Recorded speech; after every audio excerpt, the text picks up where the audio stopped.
Morning, everyone. Thank you for being here. A big thanks to Professor Emily Jones for your visit to the University of Chile and the Institute of International Studies. Professor Emily Jones is an associate professor at the University of Oxford, and she will present her latest research project about norm entrepreneurship in digital trade and norm innovations in digital trade, the role of digital agreements also. After her presentation, we will proceed to hear from two experts in the field. The first one is Mr. Piero Guasta, who is an advisor at the Department of Investment, Services and Digital Trade of the Vice Ministry of Trade, and also Mr. Nicolás Schubert, Public Policy and Government Relations Manager of Google. We thank Professor Jones, Piero, and Nicolás for being here, for sharing your knowledge and your experience in the field. Professor Emily Jones, you have the floor now to present your latest research project. Thank you very much. Thank you very much. It's really wonderful to be here. Please do call me Emily. I'm an associate professor at the School of Government in Oxford, the Blavatnik School of Government. My background is so my master's in development economics, and then my PhD is in international relations. So I'm very much international political economy. So I straddle the economics and very much interested in trade policy historically, and particularly think about the links to development. I'll speak a little bit about where the paper came from, but because I'm in the School of Government, I spend a lot of time working with governments. And post-Brexit, a lot of time working with the UK government. And my interest in digital trade came about because I think post-Brexit, and I'm going to speak candidly, if that's okay, maybe under the Chatham House rule, and then I can be very frank. Is that possible?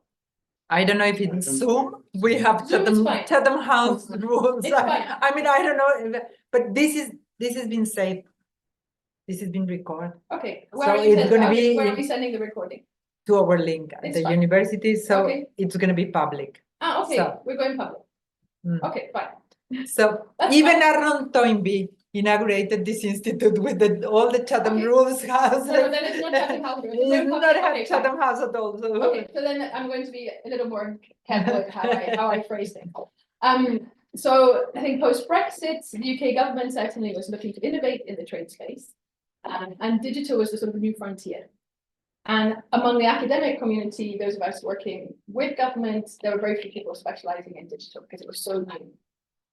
So it was the space I decided to specialize in. And I'm very much coming at it, looking at it from a public policy and public interest perspective. So that's my interest. And I wanted to so I'm going to spend a few minutes talking about how our national economies are changing with digital, how the global economy is changing with digital. And then I'm going to spend about 10 minutes speaking to the paper because I wanted to present the paper in that wider context. So in terms of the digitalization of our national economy. Sorry, I think we cannot hear very well because you don't have that microphone. Where is the mic? Is this one? A ver, Natalie, no sé si es este. Sí, ahí al lado de mute también puedes elegir el micrófono. Okay, is that better? Those people online. Natalie is better. ¿Está mejor? ¿Puedes escuchar bien? ¿Puedes ver el chat, Fabiola? En el chat. Yeah. Natalie. Soy un poco lejos. Natalie, okay. Pero eso lo dijo antes de acercar el micrófono. Ya, perfecto. No, ahí se queda. Hasta acá, ¿no? It's good now. ¿Está mejor? Sí, ya puso el dedito. Wonderful. So I think the headline here is that I think 10 years ago, we probably saw digital as a sector. And I think increasingly it's important to see digital as underpinning our economies more and more.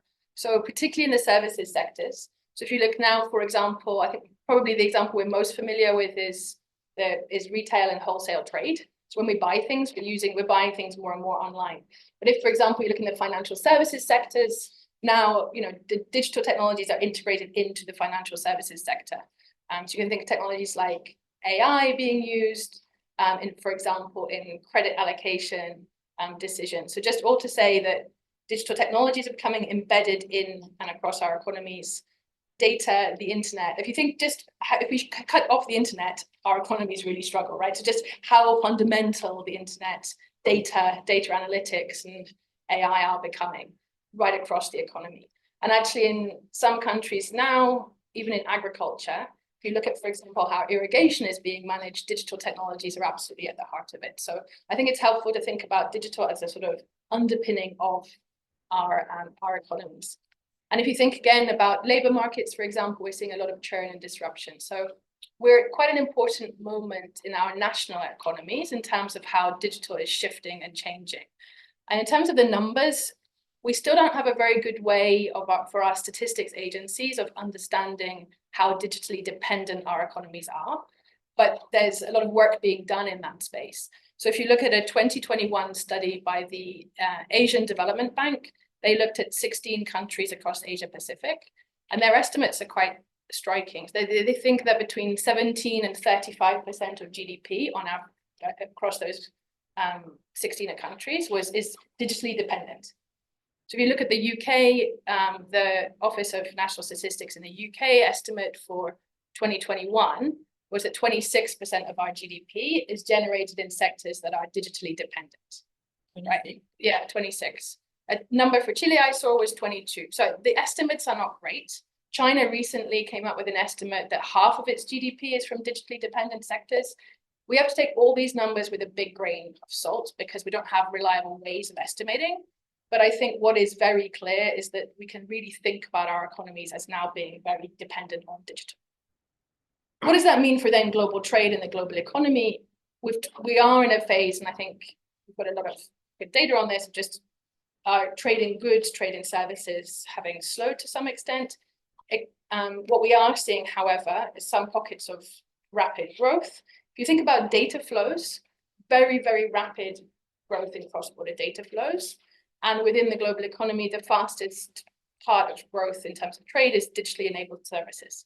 So these are the sectors that are growing much more rapidly. Again, we don't have a good way of estimating the value of cross-border data flows. But if you look back to some estimates from McKinsey Global Institute back in 2014, they were estimating that the economic value of cross-border data is more than the economic value of cross-border goods trade. Right, so the data flows become an important global asset. So the nature of what is being traded shifts.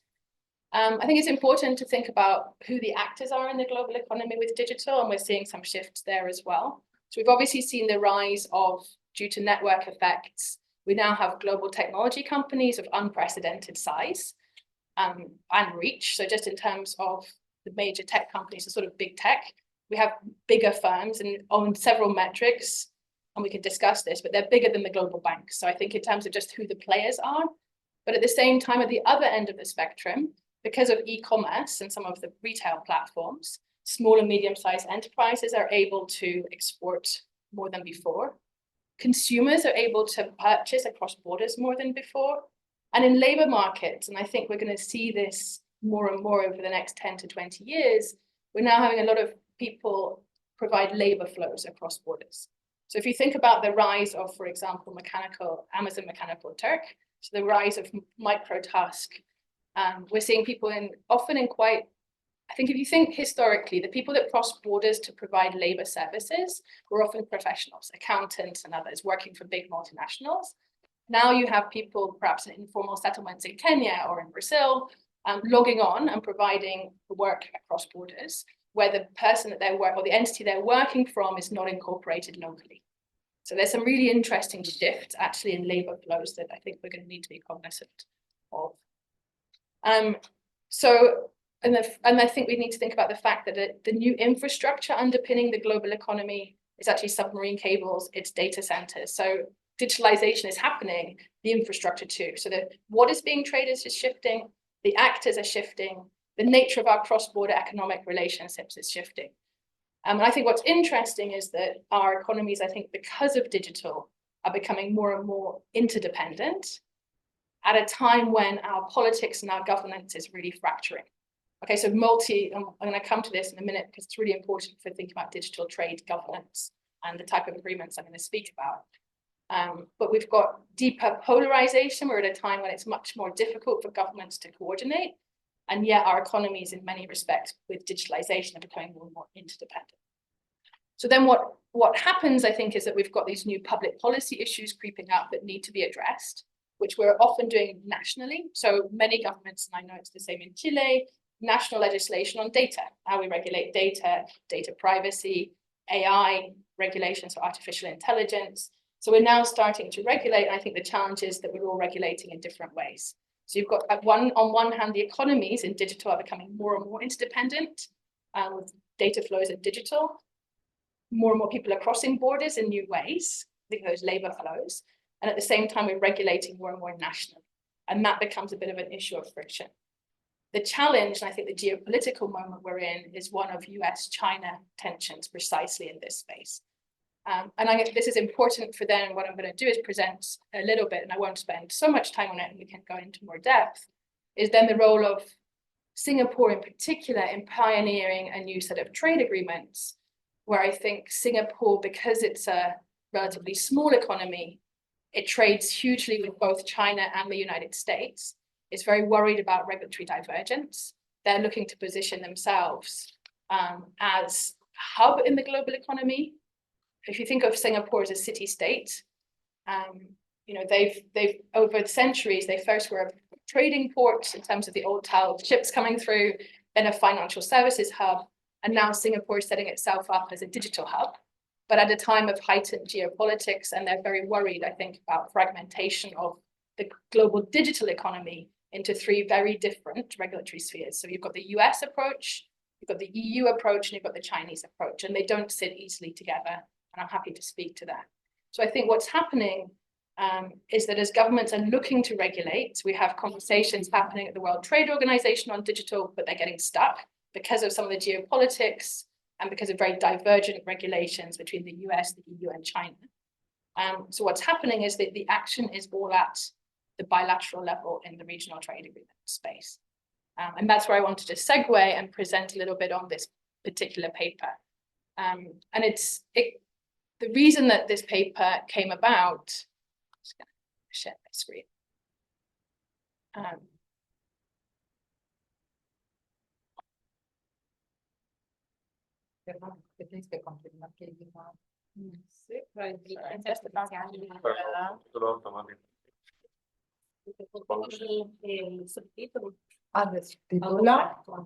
Automatic, okay. That's fine. Thank you. See, I've done this for a little bit.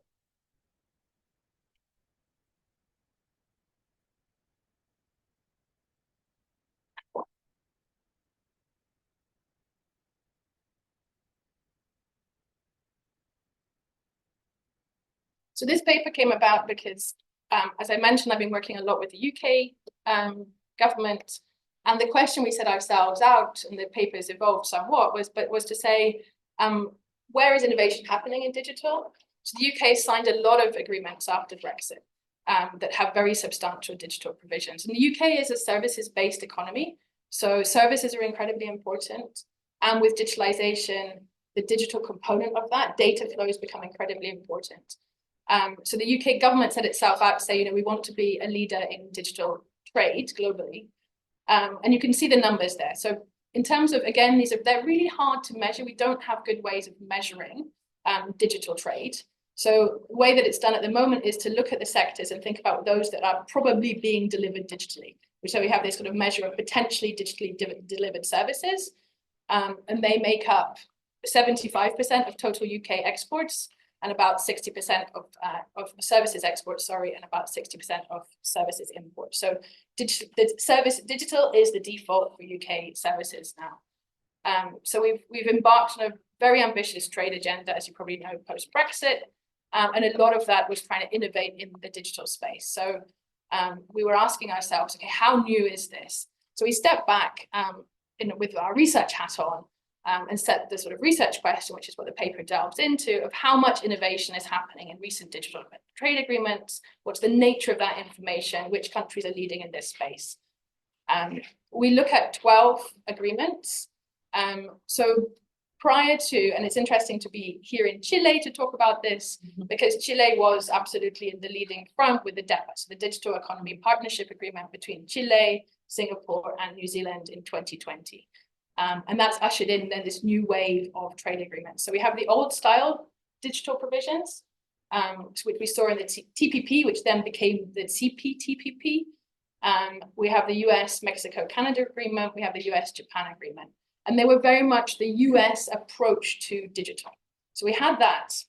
And the question we were saying was, to what extent does DEPA and the agreements that have come after it, to what extent are they departing from and going beyond the US model?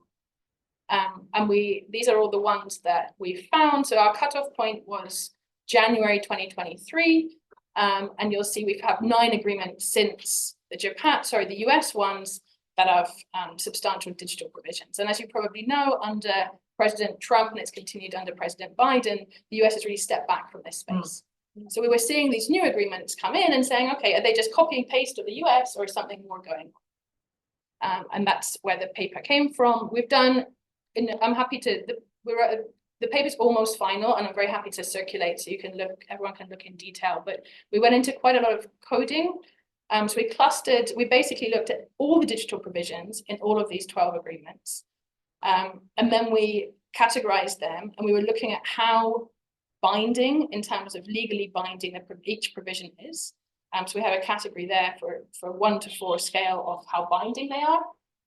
But the other thing we did, and this is I think an innovation in the paper, was to really think about the extent to which public policy flexibilities are built in. So as you know, with trade agreements, you often have a clause and then you have the exception. So we really looked at detail. So where there's some flexibility built in, but it's narrow, we give it 1 asterisk to the point where we have 3 asterisks when it's incredibly wide. And some of the the EU ones on data, for example, data privacy, the EU has a complete carve out and says no one's going to tell us what to do when it comes to privacy. A lot of the RCEP, the Canada ones are similar. So I'm not going to take you through this, but this is what the database then looks like. So we've got all of these, we've clustered into 6 headings, and for every single provision, we've then given it a code and we've analyzed it. And just to pull up some of the trends there. I think we can absolutely see these 3 clusters of agreements that are coming in, and I'm going to explain in a minute why we've labeled a group of them as Singapore-led. But so you have the US-led, and I think it's very clear the US template, if you like, the US approach that was reflected in the 3 to the left. And then of the 9 that have been signed since then, we see this cluster that very much build from DEPA, the Digital Economy Partnership Agreement. So the DEPA agreement that Chile is party to was negotiated in tandem with a free trade agreement between Australia and Singapore. And the 2 of them are the ones that have actually led to a wave of innovation. So the UK, Australia, UK, Singapore, UK, New Zealand, and Korea, Singapore come after that, but we see they don't really innovate. And I'll take you through some of those headlines. And then there's 3 other agreements that have been signed during the same time period that we haven't put as part of the cluster because they're not the ones that then are at the forefront of that innovation. So looking at time, I think what I'll do is just quickly flick through some of the innovations of what we're seeing and some of the bigger public policy implications. So I think I've spoken briefly as to why Singapore is pioneering this, but what's new in the new wave? So the first thing is to just look at trade facilitation was the first topic we looked at. And here what the provisions in trade agreements are trying to do is facilitate, if you like, the old style supply chains. So these are provisions where we see quite a lot of innovation in those clusters, that middle cluster, and where they're innovating. So they're similar to the US in many areas, which are the ones on the top there. I'm just going to draw attention to some of the new issues that are being addressed in this new cluster. If you like, from DEPA onwards, the ones that are where Singapore, let me just say the Singapore-led, how did we get to the idea that Singapore is there? Essentially, every time there's innovation in the room, in terms of new provisions, Singapore is in the room. And if you talk to a lot of people, it's a lot of the innovation is coming from Singapore. So we've done a lot of interviews to back up the paper in terms of the genesis of who's coming up with the new provisions. And there are occasions when other governments have made proposals, but Singapore is very much in the room, pioneering a lot of the new issues. So what do we see? So we see on many of these new issues here on under trade facilitation, we see new provisions on digital identities, on electronic invoicing, on electronic payments, and on logistics. The legal crafting of many of these provisions is very much what we call soft law. They're not hard law provisions. It's very much a commitment to sort of say these are the new frontier issues, and we're trying to promote harmonization and interoperability but they're in relatively soft language. And I think that's a really interesting shift from the US model. Digital identities, for example, is this idea they want to both promote the use of digital identities in economies, but then importantly, promote interoperability so that if you've got a digital identity, say in the UK, it can interoperate with Singapore's one, and that digital identity, if you're a citizen, can then be used in both economies. The next one is on data flows. I think this is worth us all paying attention to. There's not much innovation actually in data flow provisions here. The new commitments really replicate the US style data provisions. And I think here, data is an asset that's being traded in the global economy. And I think we're not paying perhaps enough attention to the public policy ramifications of that.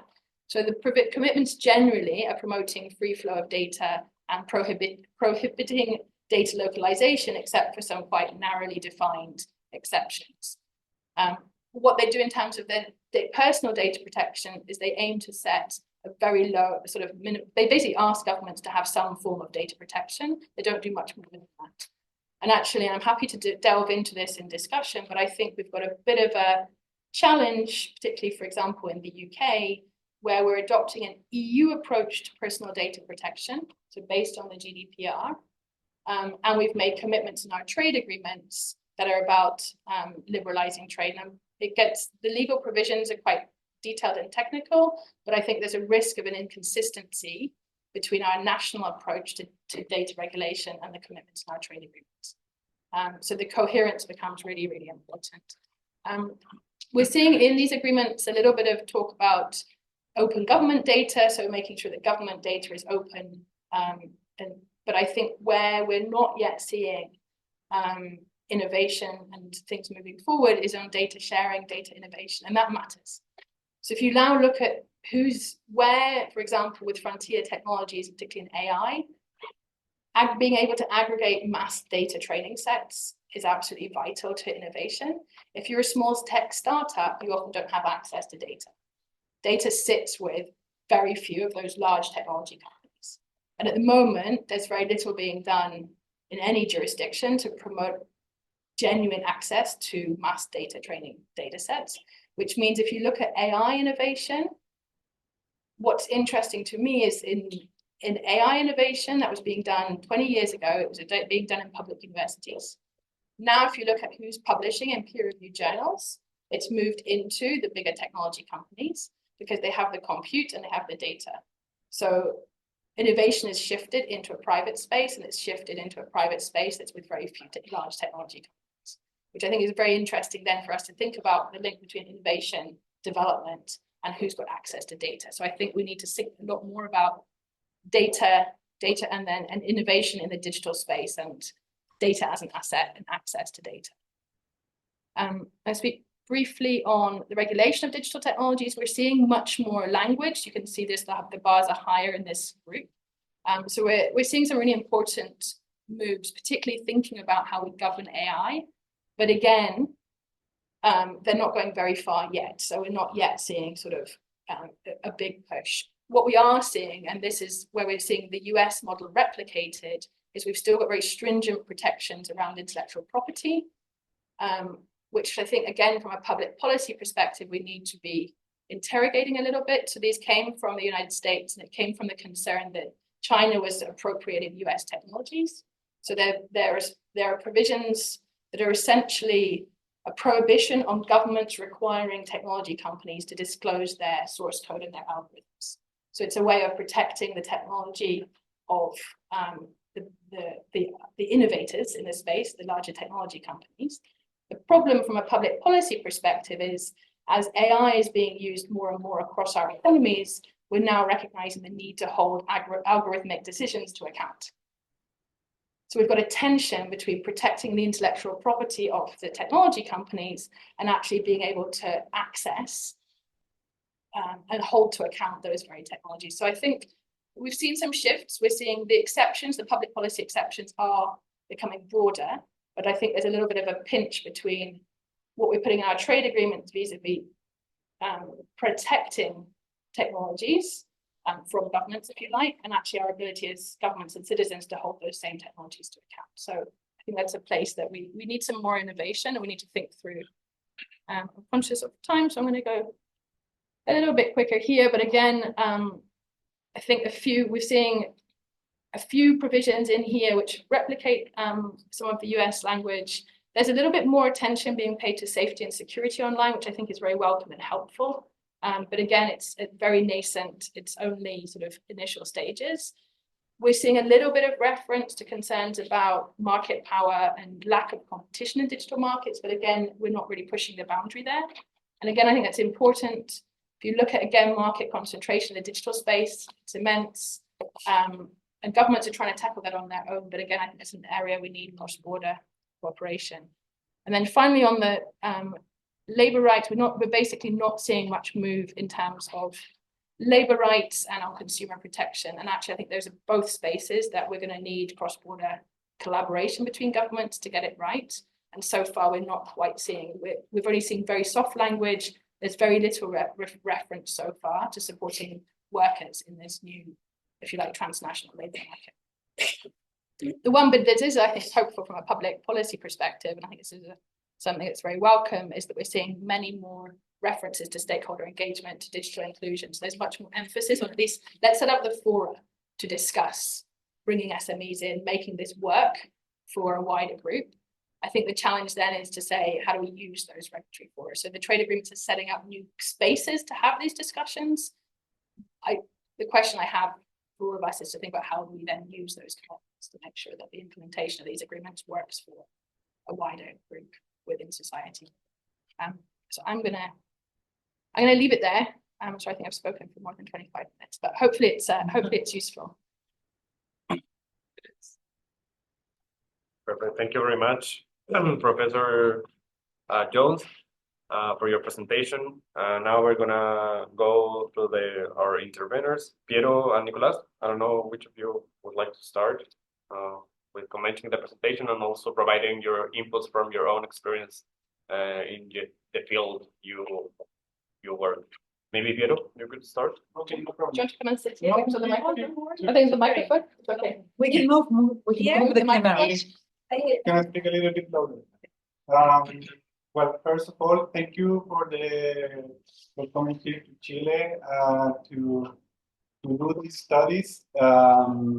Sadly, it's an area that it doesn't have many studies, so people tend to look very down because the goods are everything, so we only study that goods, and that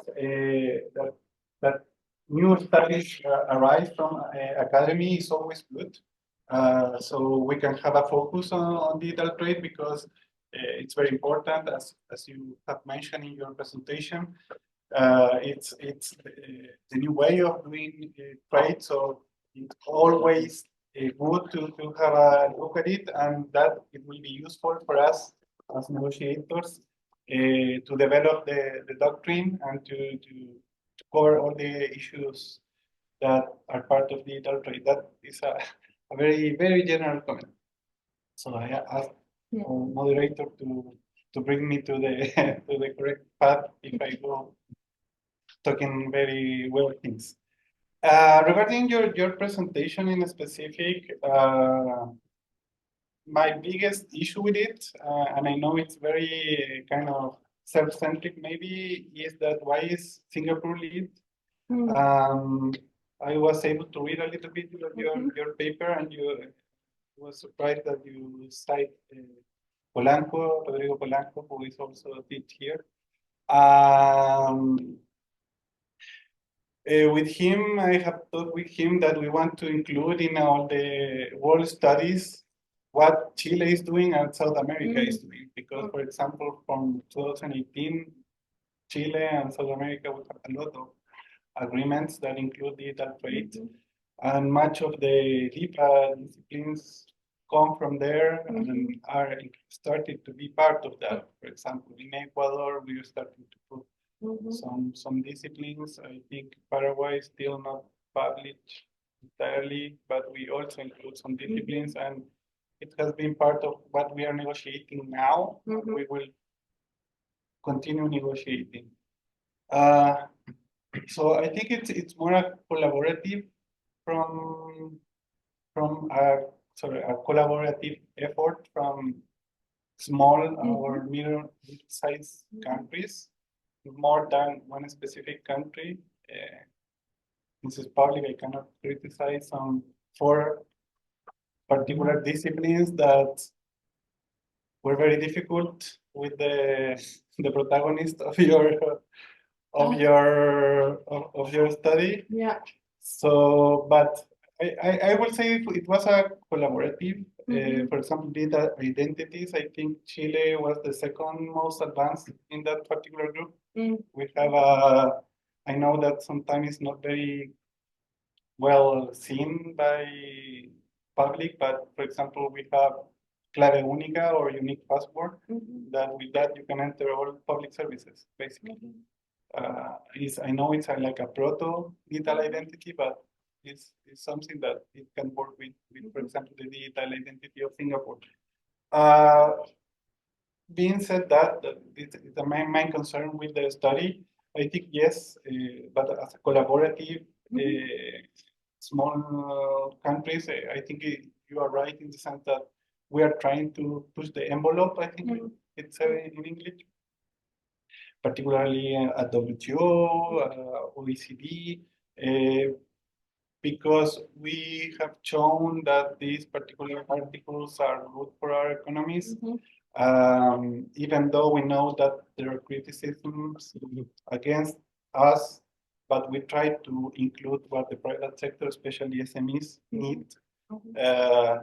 For example, a lot of studies always see the exceptions or the I don't know how to explain it, but the disciplines are only protective since trade is always at least two persons in the table. Okay, so for us, when we talk about free data flows, it's not only that we are going to open the doors for us, but we want to enter new markets. And for an SME that probably doesn't have a division or a department for studies, all the regulations, they need to be able to say, okay, Chile have a, I don't know, FTA with Czechoslovakia to not say anything, to not offend anybody. So if we have the agreement, we can go to that particular country without any particular issue. As always, I know that is part because of the tradition that we use the same drafting, but the idea behind the relationship between free data flows and data privacy, at least in the model that we are using, that we have basically more practice than the US, so I will start saying that it's more Asia Pacific practice more than the US practice, is that for us, the general rule is the free data flow and we have exceptions. Right. It's specifically for privacy. And there is like a rule, not written rule that, including the EU, that we are not going to negotiate data privacy issues on the trade agreement. That is basically because it's a task from the privacy agencies, not trade, and also because, in particular, the view of Europe, and we share that, is that privacy, Chile as well, is a constitutional right. So we cannot put in the balance on an agreement such right. So we open the door to negotiate, to have any particular data privacy rules, but again, our general rule is that we have free data flows. And I think that is the general comment from us. Oh, and the other issue is more technical about your studies. What did you consider a digital trade agreement? Because at least in Subrei, we're starting to think, yes, Singapore has done a very good marketing work, because if you see those DA that you showed to us, they are amendment protocols. Yes, of FTAs. Or yes, and FTAs that make a link to MOUs. Yeah. in our case, maybe we are not, we don't have a very good marketing, but we have had the amendment protocol of digital trade. I think that the most important one is the Pacific Alliance one, that we technically were before CPTPP on those rules, so we can say, oh, it's Pacific Alliance rules, not CPTPP. Yeah. And again, all South American agreements are technically amendment protocols, and we can say, oh, it's a DA because we include a digital trade chapter with Argentina, Brazil, Uruguay, Ecuador, Paraguay. I don't know, I left any of them. So I would like to know that because, for example, I think we have more agreements than Singapore, but I know. I don't want to make this a competition between because we are friends, but again, I think it's a more of a like-minded small country that want to go with that. That's my initial remarks. Perfect. Thank you, Piero, for giving those inputs. Focus on data, particularly and from a South American perspective also. Now, Nicolás, you have the floor to begin. Thank you. Thanks a lot. I just wanted to clarify that even though I'm currently Google's policy manager in Chile, I used to be at the Ministry of Foreign Affairs. So perhaps my intervention will be a little bit more anecdotal in the sense that, along with Piero, we participated in the negotiation of the DIPA. I'll start by saying that I agree with your assessment on I would say the opportunities that the digitization of our economies have, both for the economies, but ultimately for the people. This shift from an atoms-based economy into a bits and bytes economy, I think is huge, is major, and we're seeing this on an everyday basis. I think it's really interesting the methodology that you did by coding or categorizing on how binding the provisions are. The DEPA has been always criticized because of its non-binding nature, and this is something that we did in a very how do you say this? I don't remember the word in Spanish. A propósito. Intentional way, because there were a lot of disciplines back then in 2018, 2019, when we negotiated this, that nobody in the room knew, for instance, what the application of artificial intelligence for trade or for the economy would be. We're now in 2024, and we have a better sense of that. But the idea was actually to learn from each other, to learn together. And there are certain things that Singapore has done so far that are of course more innovative and that the rest of us can learn a lot of. And as Piero also mentioned, there were things that we did better than the others, for instance, digital identities. So this was on purpose. The idea was to leave space and to learn from it. So I think it's a very useful way of looking at the DEPA and having this categorization that makes a better distinction in the sense that it's not just black and white, it's binding or non-binding. So there are things in between that could be useful for a policy objective as well. And I have to concur with Piero in the sense that I'm also not sure if Singapore is the golden standard innovator. And this is just from the anecdotal experience that I had when we negotiated with them. They brought to the room and to the conversation a lot of new disciplines. That's true. They came up with the idea of discussing digital identities and a lot of other things. But when it comes to the core provisions, to the core disciplines of what is really important, at least in my mind, for digital trade, I don't think that they were so open to discuss improvements to the model, to the CPTPP model. And I'm talking basically about three core disciplines. So Yeah. data flows, Yeah. non-localization requirements, and non-discrimination of digital products. The non-discrimination of digital products, I think is really key if we want to seize the opportunities of this tectonic change from atoms to bits, in the sense that a lot of the negotiations and the conversations going on right now on digital focus on whether this should be under the goods regulation or the services. I think there's something else. I'm not sure if a digital product is a good or is a service or if it's something else different. I think there are a lot of interest in behind categorizing this as a service for ultimately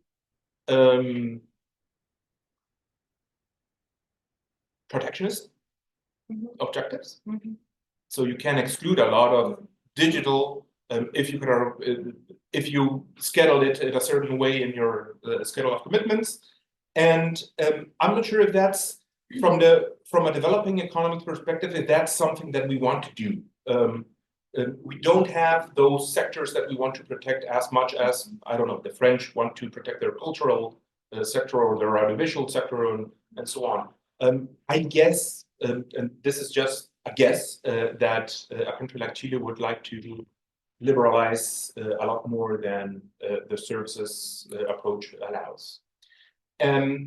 On data flows and non-localization requirements, we actually tried to propose amendments and improvements, or what we thought were improvements at the time, to the CPTPP provisions on that, which are embedded in the DIPA, in the sense that we felt that data flows is really key. That's the way how the internet works. The internet is a packet switching network that moves data packets from one end of the network to the other, and therefore having a provision that recognizes that is really key. Of course, you need to have some sort of exceptions to allow exceptions for sensitive data, for personal data and things like that. But I think those are provisions that we could improve a lot. If you look at the problems or the discussions that are currently underway, I guess even so during the China succession to the DIPA, I think that having improved those provisions might really be helpful today, in the sense of making better distinctions on what the general rule of the free flow of data should be, and how to craft those exceptions to really narrow the scope down to what we need to protect. Now we have a blanket exception that anyone can argue that their public policy objectives are, and I think the same goes to non-localization requirements. This is also the way the internet works. I'm talking from the perspective of the technical architecture of the internet. And so therefore, it was really astounding to me that Singapore brought a lot of issues to the conversation. And I commend them for that. They really opened up the discussion on many things. But I think that on the core provisions that should underpin digital trade, we had some resistance there. And this is something that I think the world is in another stage, a worse stage than it used to be in 2018. So we've seen what happened at the WTO with the USTR withdrawing a US position on particularly this provisions. But I felt we missed an opportunity there to be really innovative, to protect the technical architecture of the internet as an infrastructure for global trade that allows more people to participate in global trade. Thanks to the characteristics of the digitalization process, more people are allowed to participate. And I feel that perhaps we missed an opportunity there to protect this infrastructure, this global open infrastructure that allows for participation of more people in the global economy. I'll stop there. Well, thank you very much, Nicolás. Professor Jones, I don't know if you would like to comment our interveners' statements, or would you like to wait and we can collect more questions. Yeah, I think so. and- I think it would be lovely. Perfect. So the round of questions is open, so we can close soon. And Professor Jones can answer those questions and also comment of our interveners. I don't know if anyone in the Zoom room has any questions or here also. By the time, I would like to start with a general question about how to tackle the digital economy fragmentation. Considering that there are local regulations that they can be very wide and different, and is the answer and maybe an international agreement, a series of international standards, the role of the WTO, or we don't have any hope in that process, and so the regional trade agreements or preferential trade agreements are the answer maybe. So yeah, focusing on the digital fragmentation, digital economy fragmentation. That would be my question, Maybe Professor I Boost. have maybe a question, I'm not sure that is the data for the presentation. Yeah. An issue that I pay attention is the stakeholders' engagement, particularly on intellectual property chapters. This issue is becoming very common nowadays, and in some manner, the impression I have when I read these articles is that they are kind of institutionalizing something that obviously, especially the private sector, is demanding, that is more involvement and more empowerment to act in some issues such as the IP violations on digital environment. So how do you see this kind of provisions, how they are including the private sector and empowering them to act in the international instrument? Any other question here? Roundtable, the Zoom room. You can raise your hand or write in the chat. But in the time you may start with answering. Okay, maybe. perfect. No, que dejes de mover la cámara. Me están dando instrucciones. Perfect. No, From no, the- no muevan la cámara. Okay, perfect. Thank you so much. It's really helpful and insightful. No así, Fabián. And Sí. oh, let me yeah, that's perfect. We can see it. Thank you. Okay. Okay, good. Thank you very much. So I'm going to comment, perhaps come back on these two. And I think it's a really helpful insight. Let me just clarify. So I think there's two things. One is, why have we ignored all the brilliant work that you're doing by the sounds of it in Latin America? So just to be clear on what we put into the database. So we basically looked for agreements that were already ratified. So that the ones that are under negotiation or signed but not yet ratified. So we kind of did that as a bit of a cutoff. They are ratified. Yeah, so then, but then. Just a question there. Is it an issue that they're not in English, perhaps? So I wonder how, yeah, I'm just going to exactly come to this. So I wonder whether This there's is also a scope. problem with our academic work that we Yes. don't publish in English. So. And I think this is it's a broader question we need to have as academics. Absolutely. So then that was my next question. So what we looked for was the ones that were ratified. So there's actually quite a few that have happened and are at quite advanced stages that we don't capture. And then I think it's exactly this question of language that I was going to come to. So I think it's really helpful, and we'll go back and we'll look again. And we'll probably need some more support to do that, because I think probably we've missed several tricks by the sounds of it. And I guess the question I had for you, and we can have perhaps this discussion offline a little bit, but to what extent we were looking for we took the US template ones, if you like it, by the sounds of that, I understand that actually a lot of that came from the Pacific Alliance originally. So even should that be called the US template? But I think at least, and we can put that caveat in the paper, but at least if you take that as the sort of US model, so I guess where we were trying to look is to say, and the academic discussion is very much around this US model versus the EU model versus the Chinese model. And what we were trying to say is actually there's kind of another model out there, which we've come to call it Singapore-led, and maybe it should be more about a sort of like-minded small countries led, and think a little bit more carefully about the genesis. I think what we were struck by, and maybe this is an issue of which agreements we've analysed, But the ones that we did analyze, and maybe this is the, when we say of the English language, let's even say that, ones, where we see new provisions entering that go above and beyond that original, that US template, then we're already seeing Singapore in the room. The challenge for all of us, and I guess it's a challenge generally for analysing trade, is that we're not in the room when they're negotiated. So we're kind of looking from outside to see where. So I guess that's an issue. There's an interesting issue of methodology. And then absolutely the language question, we have to all be more attentive, especially those of us who are working in English media, because I think we miss tricks a lot of the time. On maybe just briefly on the non-binding language, I think it's really helpful, actually. I think a big challenge has been in an era that technology is moving so rapidly, codifying things into hard law is not always the right approach. And having soft law, where it's a kind of best endeavor, we shouldn't underestimate how useful that is, that kind of regulatory diplomacy and kind of coordination towards less fragmented approaches through sort of soft language, I think is actually really, really helpful and important. And if you look, so on the, and I'll come to IP in a minute, but if you look at the way that we couch, for example, the algorithmic and source code protection provision in CPTPP, I think that exception was actually way too narrow. And over time, it's becoming more broad because we recognize that we didn't make it broad enough.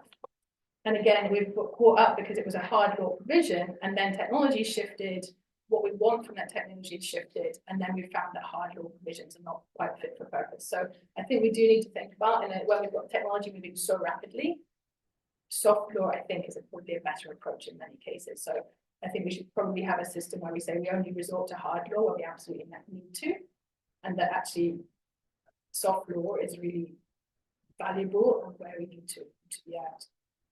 Just briefly on, perhaps on the IP provision, I think there's a huge challenge. Well, the first question I have for you is we fit to the private sector. So the private sector is vast.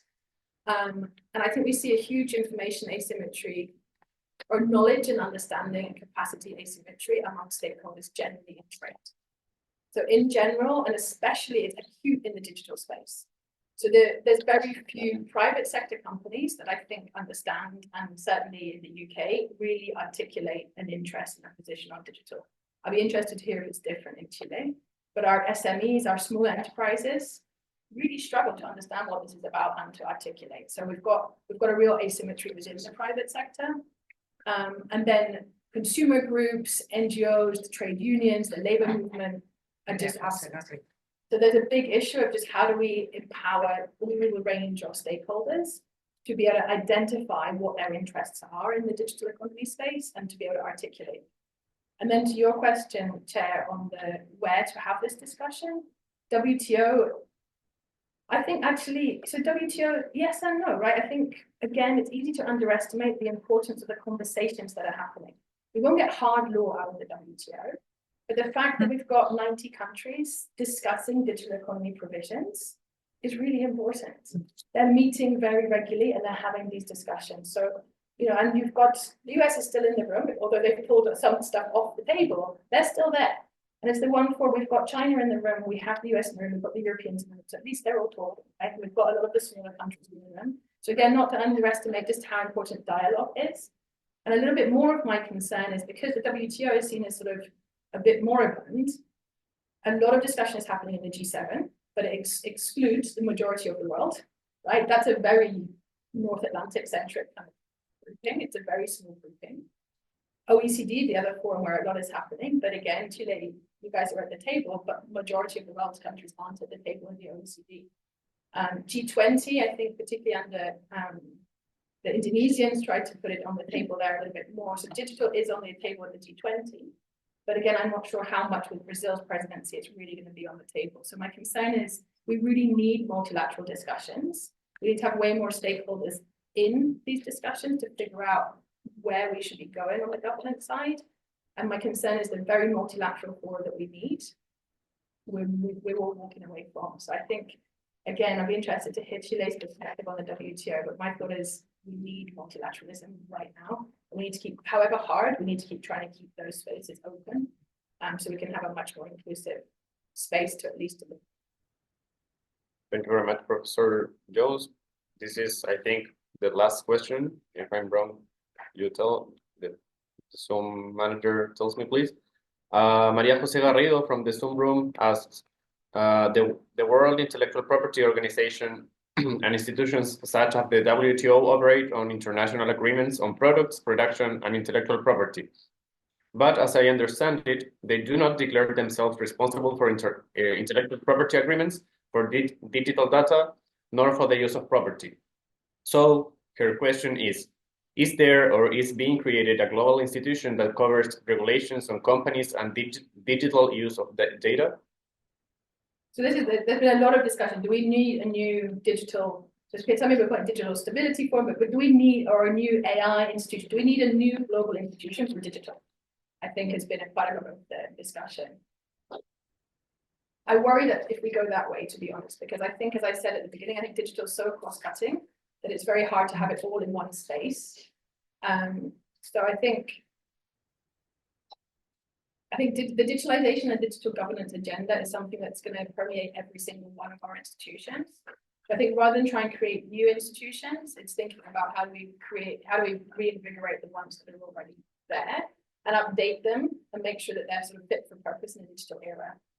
Because I think we risk sort of thinking, okay, we'll create a new international organization that will solve all the digital problems, and the rest of us can go back to business as usual. So my sense is that WIPO and others, we all need to be thinking about what digitalization means for our different institutions. My concern more is that we keep the public interest first and foremost, because as I say, within the broader society, I think there's relatively few actors who really understand and articulate what their interests are in this space, but the ramifications for all of us are quite substantial. May I make an unorthodox question on IP? Also for you, Fabiola. What's your view on the role of IP in the digital economy? Does it make sense? Does copyright make sense in a world where there's, well, basically no scarcity? Or are there other ways of fostering and reaching the ultimate goal of social benefits through IP, but putting other incentives, other economic incentives in place that are not the creation of limited time monopolies that provide monopoly rents to people that sometimes or most of the times are not the creators nor even the authors. You want to come back on this? Yeah, I can make a reflection about the question, because it's something that I'm always thinking about. Because when we know this history of IP, we know that the protection is much more centered in the right of the inventors and creators. So as developed the IP system, they become much more connected to the industries.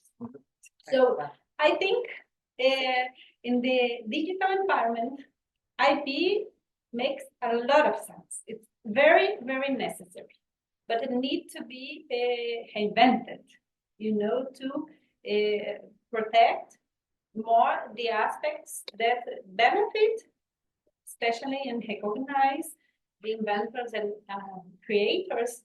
But I have a lot of criticize the ideas of protect IA technology, IA creations, because it's artificial intelligence, not a person's. So also I understand that in the digital environment, IP needs much more flexibility, especially, for instance, in terms of patents for lead private standards. So I think intellectual property now is in a kind of changing to adapt it for this new digital environment. Yeah, I think it's one of many areas where sometimes rethink is necessary. And I guess with AI, there's all the question of just amassing of training data, use of copyrighted material. So we're hitting these pinch points.